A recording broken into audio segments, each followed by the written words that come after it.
আসসালামু আলাইকুম, welcome to Ayesha's kitchen. আজকের রেসিপি কাঁচা আমের বার্মিস আচার। অনেক দিন ধরেই অপেক্ষা করছি কবে আমের সিজন আসবে আর এই বার্মিস আচারটা বানাবো। আচারটা খেতে কিন্তু ভীষণ টেস্টি হয়। আজকের রেসিপিটা একটু কষ্ট করে দেখে ঝটপট বানিয়ে নিতে পারেন, আর রোদের ঝামেলা ছাড়া আচারটা 1 বছর পর্যন্ত ভালো থাকবে। আচারটা বানানোর জন্য এভাবে আমি স্লাইস করে কাটা 1 কেজি পরিমাণ আম নিয়েছি।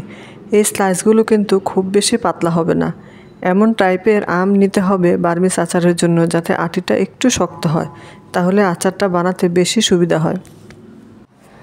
আমগুলোতে এখন আমি দিয়ে দিচ্ছি 1 কাপ চিনির সাথে 1 চা চামচ সিরকা।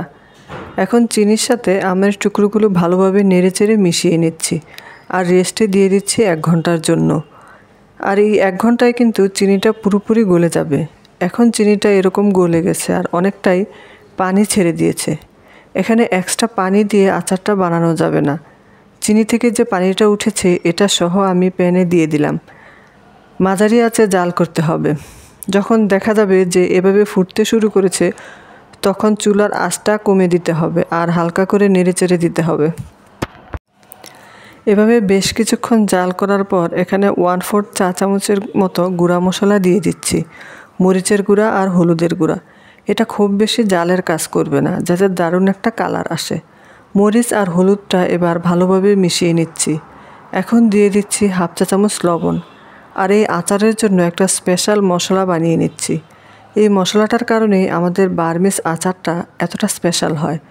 আর এর জন্য নিচ্ছি 1 চা চামচ মৌরি, 1/2 চা চামচ কালো জিরা, 1 চা চামচ জিরা, 1 চা চামচ আস্ত ধনিয়া, 2টো শুকনো মরিচ, 2 টুকরো দারুচিনি, 2টি এলাচ, অল্প একটু তেজপাতা।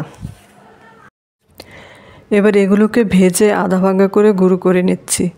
এবার মশলাটাকে আচারের মধ্যে দিয়ে দিচ্ছি, দিয়ে আরও কিছুক্ষণ টানিয়ে নিতে হবে।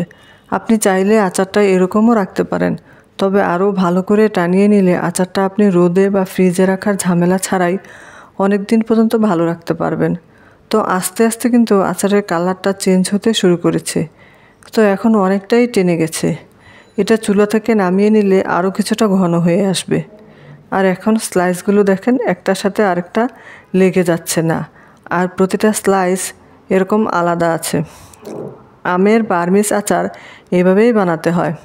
চুলা থেকে নামানোর পর যে কোনো কাচের বয়মে রেখে দিলে 1 বছরের মতো ভালো থাকবে। আশা করছি আজকের রেসিপিটা আপনাদের সবার কাছে ভালো লেগেছে।